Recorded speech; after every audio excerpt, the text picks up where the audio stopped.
सुना है, देखा है, जो किसी की समझ में आया उसने वही बयान कर दिया।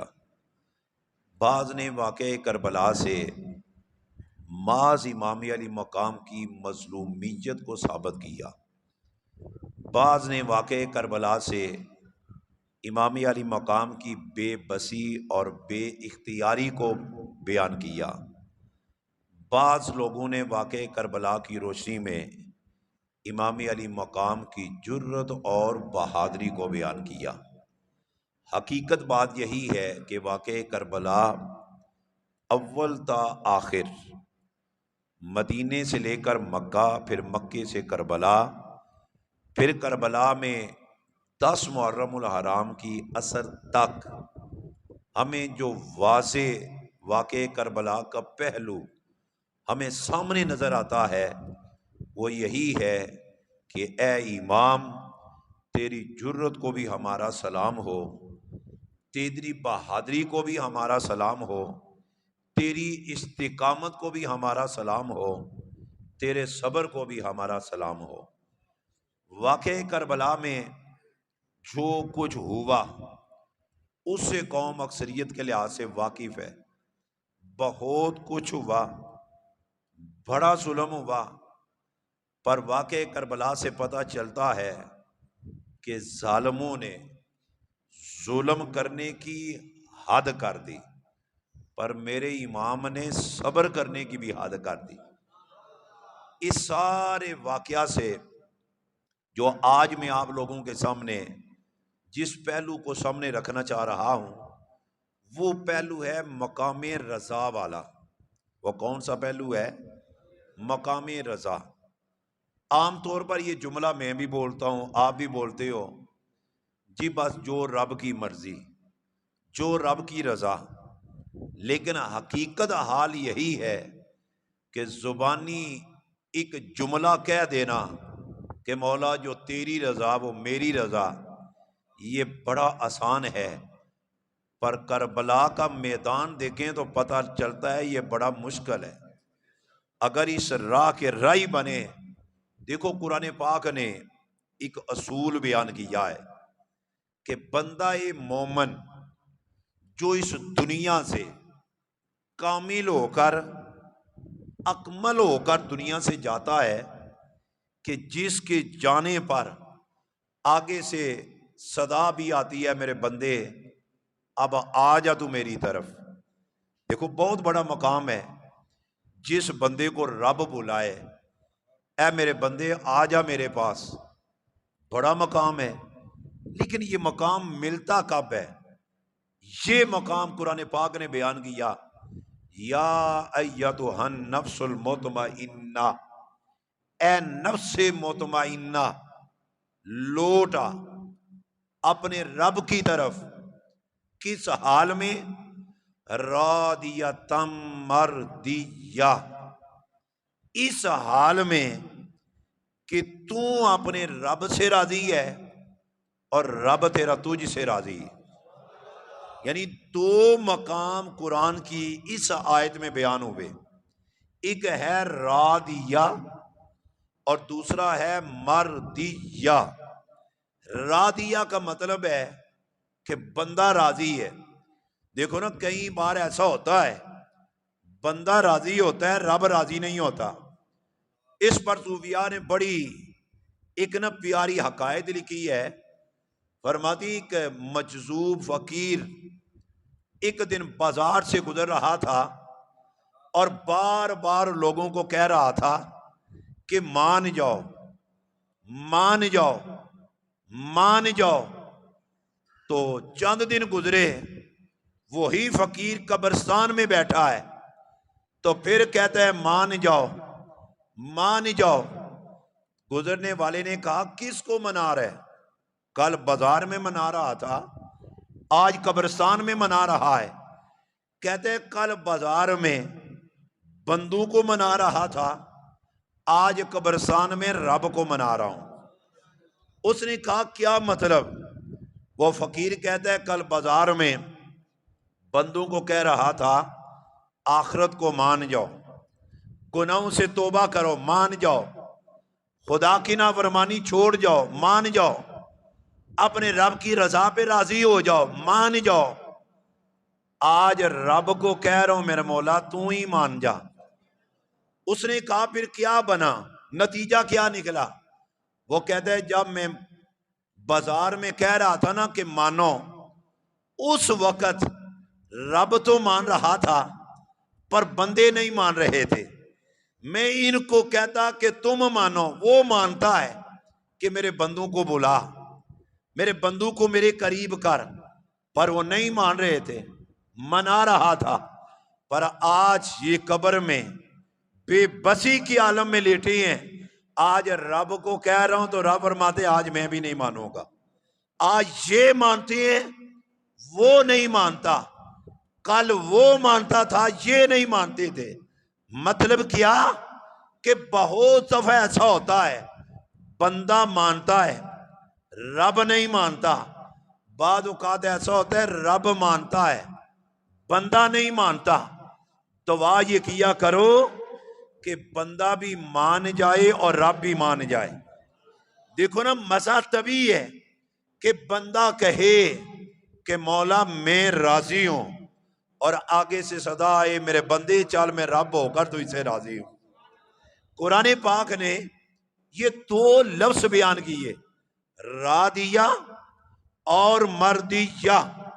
ये एक मकाम है कि बंदा कहता है मैं राजी हूं, पर रसा बंदे को हासिल तो है। सूफिया कहती हैं अब रजा में भी इसके आगे 3 दर्जे हैं। रजा के कितने दर्जे हैं? ये थोड़ी सी मुश्किल होगी इब्तदान, लेकिन जब नतीजा निकलेगा तो मकाम हुसैन का पता चलेगा। 3 दर्जे हैं रब की रजा के, यानी जो रजा वालों की पार्टी है उसमें 3 मरातब हैं, 3 पहलू हैं। एक पहलू है आम लोगों का, और दूसरा पहलू है खास लोगों का, और तीसरा पहलू है खासुल खास का। बंदा ए मोमन देखो राजी होता है तो कलमा पढ़ता है ना, राजी है तो कलमा पढ़ रहा है। पर याद रखना जब बंदा कलमा पढ़ता है ना, कलमा पढ़ने के बाद जब बंदे पर मसाइब आती हैं, तकलीफें आती हैं महबूब की तरफ से, राजी तो उसी वक्त रहना होता है ना। देखो ना, एक बंदे पर तकलीफ ही ना आए, रब नेमतों की बारिश बरसाता रहे, ना वो बीमार होता है, ना उसे जात की तरफ से कोई तकलीफ, ना औलाद की तरफ से तकलीफ, ना माल की तरफ से तकलीफ, उस बेचारे ने तो फिर राजी रहना है ना, उसने तो खुश होना है। पता तो तब चलेगा कि जब तकलीफ आएगी, मुसीबत आएगी। अब जब रब की तरफ से बंदे पर मुसीबत आती है, उस वक्त 3 तरह के बंदे होते हैं। एक पहला गिरोह वो है तो राजी पर मजबूर है, कर कुछ नहीं सकता पर फिर भी राजी है। और दूसरा गिरोह वो है जो ना सिर्फ तकलीफ पर राजी है बल्कि वो तकलीफ पर खुश होता है। जोर से बोलो सुभान अल्लाह। तकलीफ आई वो खुश होता है, बस इतना ही है। और तीसरा गिरोह वो है जो खुश भी है और रब उसे इख्तियार भी दे देता है, अगर तू बचना चाहे तो बच सकता है। ले मैं तुझे दोनों रास्ते दे रहा हूं, अपने आप को बचाना तो इस रास्ते पे चल, नहीं बचाना इश्क जहान में आना है तो फिर सीधा खड़ा हो जा। अब ये 3 मरातब है। अब इनकी मैं मिसालें देने लगा हूं बात समझाने के लिए। पहली मिसाल कि कलमा पढ़ा, मुसीबत आई, ये आम मोमिनीन की है कि बंदा कहता है मौला मैं तेरी रजा पे राजी हूं, लेकिन ये बंदा वो है जो कर कुछ नहीं सकता, अपने आप को बचा नहीं सकता। मसलन देखो हमारे यहां अक्सर अमवात होती हैं, जवान बेटे की अगर मौत हो जाए तो क्या बाप बचा सकता है? बोलो तो सही। या कोई सैलाब आता है, बंदे ने बड़ी मेहनत से मकान बनाया, सैलाब आया बहा कर ले गया, क्या वो बंदा बचा सकता है? अब जब मकान बचा भी नहीं सकता, बेटे को मौत से भी नहीं बचा सकता, जब ये मुसीबत बंदे पर आती है तो बंदा आगे से क्या कहता है? मौला जो तेरी रजा वो, सब बोलो, जो तेरी रजा वो मेरी रजा। है तो राजी है ना, उसने शिकवा नहीं किया, शिकायत नहीं की कि मौला ये मेरे साथ तू क्या कर रहा है, देखना मैं कमजोर बंदा हूं, तू मेरे साथ क्या कर रहा है। ये भी बड़ा मकाम, ये भी बड़ा मकाम है कि मुसीबत पर चुप रहना, सब्र करना, बोलना ना। कई बार आपने देखा होगा ना, कलमा पढ़ने पर मुसीबत आती है लोगों पर, तो आगे से तरह तरह के शिकवे शुरू हो जाते हैं। मौला बेटा तो तूने ले लिया, पर अभी तो मैंने शादी भी करनी थी। या अल्लाह अभी तो इसके छोटे छोटे बच्चे भी हैं। या अल्लाह इसने तो ये भी करना था। ये जो छोटे छोटे शिकवे हैं ना, ये बंदा मोमन की शान है नहीं। बंदा मोमन मजबूर भी हो, बेबस भी हो, तो फिर भी कहता है मौला जो तेरी रजा वो मेरी रजा। अभी ये पहली सीढ़ी है, पहला स्टेप है। जब बंदा मोमन रसा वाले दर्जे की तरफ जाने लगता है, अगर इसका कौल और फेल अगर एक जैसा हो तो फिर आगे दूसरा दर्जा आता है। दूसरा दर्जा क्या है? पहले पर तो मजबूर है, कर भी कुछ नहीं सकता, शिकवा नहीं करता। दूसरा दर्जा जी है कि वो शिकवा भी नहीं करता, पर जब मुसीबत आती है तो वो जश्न मनाता है, वो खुश होता है, वाह मेरे मौला की तरफ से आई है, मेरे रब की तरफ से मुसीबत आई, ये मेरे महबूद की तरफ से मुसीबत आई। ये बात आपको बड़ी ठहर के समझ आएगी। क्यों? पूछ उन्होंने जिन्ना पीती है, फिर उन्होंने नाल की बीती है, जिन्ना अध विचकारे ही तोड़ दी थी, जई नीति जई ना नीति है। ये किसी से मोहब्बत कर, फिर तुझे पता चलेगा कि मुसीबत पर खुशी कैसे होती है। मौला रूम रहमतुल्लाह अलैह ने इसकी बड़ी प्यारी मिसाल लिखी बात समझाने के लिए। कहती है लैला और मजनू का आपस में प्यार था, मजनू को लैला से इश्क था, तरह तरह के बहाने तलाश करता कि मैं लैला तक पहुंचूं, पर पहुंच नहीं पाता था। लैला बीमार हुई, घर वालों ने मन्नत मानी, तवज्जो वाली बात है, मन्नत मानी कि अगर लैला ठीक हो गई तो खुद अपने हाथों से खैरात तकसीम करेगी। अल्लाह ने लैला को अल्लाह शिफा अता फरमाई। मुकर्रा वक्त पर लैला बैठी कुर्सी पर, सामने खैरात रखी, लोग आने लगे खैरात लेने के लिए, लंबी कितार बन गई। मजनू को पता चला कि लैला के हाथों से खैरात मिल रही है, वो भी प्याला पकड़ा पकड़ा लाइन में लग जाता है। लैला देती रही खैरात सबको। पीछे से चलता हुआ जब मजनू आया, लैला ने मजनू को देखा, बजाय खैरात देने के प्याला पकड़ा और जोर से जमीन पे मारा, प्याला तोड़ दिया। खैरात भी नहीं दी, प्याला भी तोड़ा। प्याला टूटने की देर थी, मजनू जश्न मनाने लगा, नाचने लगा। लोगों ने कहा मजनू आज पता चला कि तू वाकई पागल है, पर तू इतनी मोहब्बत का दम भरता है, उसने तुझे खैरात भी नहीं दी, उसने तेरा प्याला भी तोड़ दिया और तू इससे मोहब्बत का दम भरता है। मजनू ने नाचते हुए जो जवाब दिया, उसने कहा लोगों मुझे इतनी बात तो बताओ, इस बड़ी लाइन में, इतने बड़े इज्तिमा में लैला ने किसी और का प्याला तो नहीं तोड़ा, प्याला तो मेरे ही तोड़ा है। इससे पता चलता है कि लैला का ताल्लुक जो मेरे साथ है वो किसी और के साथ नहीं। अब मोहब्बत वालों की भी ये अदा होती है, जब बंदे पर मुसीबत आती है बंदा पहले स्टेज से आगे गुजरता है, ना सिर्फ वो सब्र करता है, जब देखता है ना ये मुसीबत मेरे रब की तरफ से आई, मेरे महबूद की तरफ से आई, तो बंदा जश्न मनाता है, खुश होता है और खुश होकर कहता है मौला जो तेरी रजा वही मेरी रजा। प्यार से बोलो सुभान अल्लाह। ये दो दर्जे हैं पहले। अब मैं इशारतन बात तेजी के साथ आगे ले जा रहा हूं। अब इन दोनों दर्जों के बाद आगे दर्जा आता है आखिरी।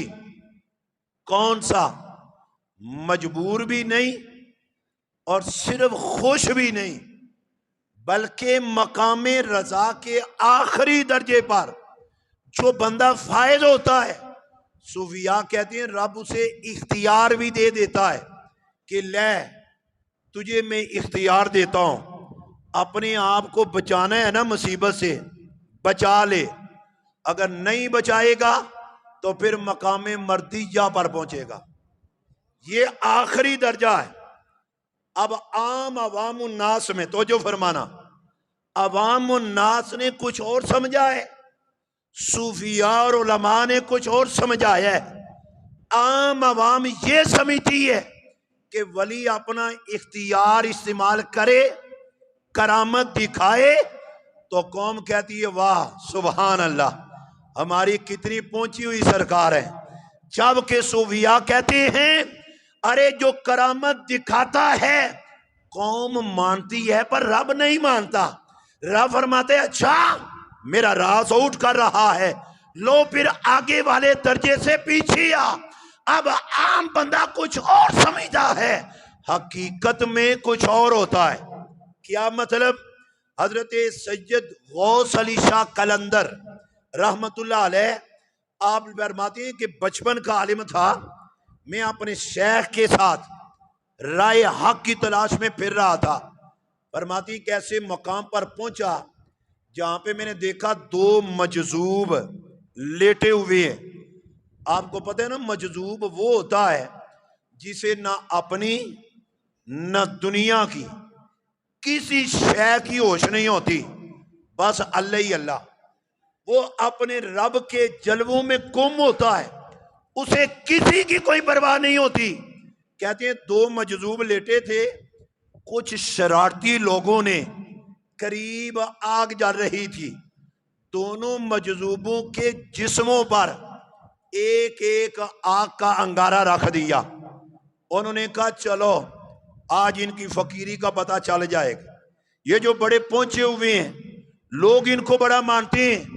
हजरत सैयद गौस अली शाह कलंदर फरमाते हैं जो ही आग के अंगारे आए तो हम देख रहे हैं एक मजजूब वो था, कपड़ा जल गया, जिस्म भी नीचे जलने लगा, खून बहने लगा, और दूसरा मजजूब वो था जिसके जिस्म पर आग का अंगारा आया, जिस्म जलाना तो दूर की बात, आग ने उसके कपड़े को भी नहीं जलाया, आग ने उसके कपड़े को भी नहीं जलाया। अब बड़ी काबिल गौर बात है।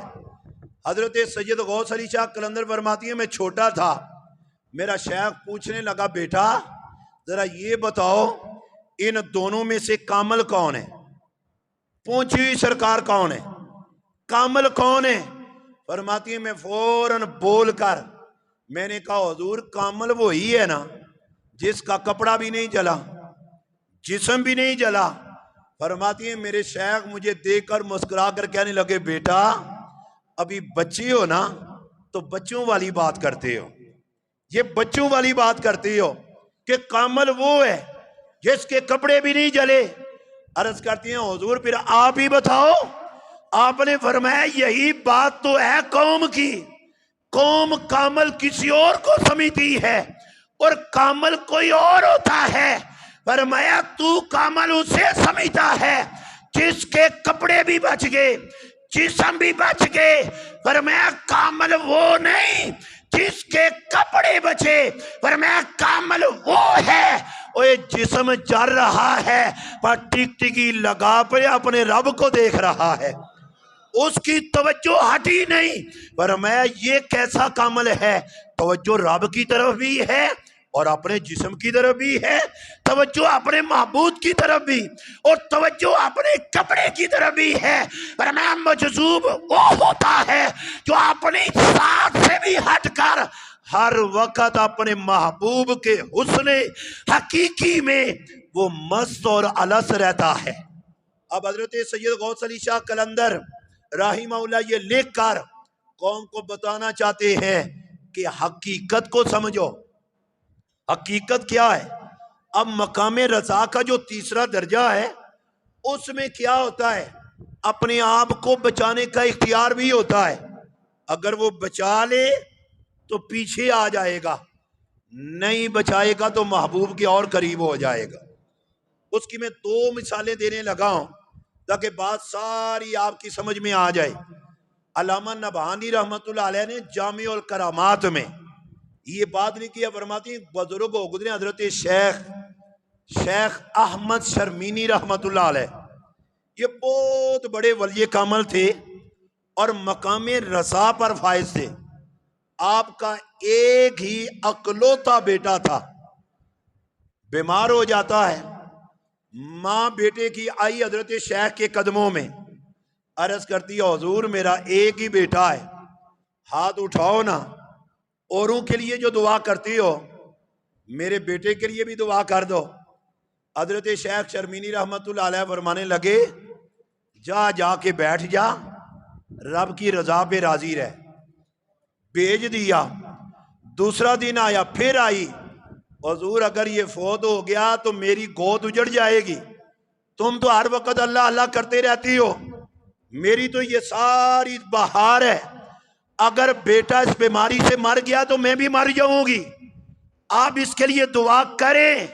हजरत शेख शर्मीनी रहमतुल्लाह अलैह ने फिर कहा, मैंने तुझे एक बार नहीं कहा कि जा जाके सब्र कर, उसकी रजा पे राजी रह, जो उसकी मर्जी।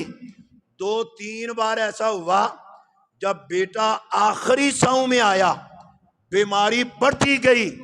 अल्लामा नबानी फरमाती है, माँ ने बेटे को उठाया, हजरत शेख शर्मीनी के मुसल्ले के सामने रख दिया, कहा जनाब अगर मेरा बेटा है ना तो तुम्हारा भी बेटा है, ये सारी आजमाइश मुझ पर क्यों? फिर सामने देखो इसको तड़पते हुए, मैं जो घर में तड़प रही हूं और तुम मुसल्ला बिछाकर रब की इबादत में लगी हो, से है तेरा और मेरा बेटा। अल्लामा नबानी फरमाते हैं, जब बेटा आया ना सामने, काफी देर मुराकबे में बैठे रहे, दुआ बार बार जिक्र अस्कार करते रहे, पर जब बेटे की बीमारी हद से बढ़ी उसने हिजकी ली। आखिर बाप थे, बाप का दिल कोई पत्थर तो होता नहीं, आखिर बाप के सीने में भी तो औलाद का प्यार है। जब बेटे को आखिरी सांसों में देखा, अल्लामा नबानी फरमाते हैं, हजरत शेख शर्मीनी ने हाथ उठा दिए, अर्ज करते हैं, मौला ये मेरा वाहिद दुनिया का सहारा है, मलकुल मौत को क्या कभी करीब ना आए। इतना कहना था, बेटा उठ के बैठ जाता है, मुकर्रा वक्त था,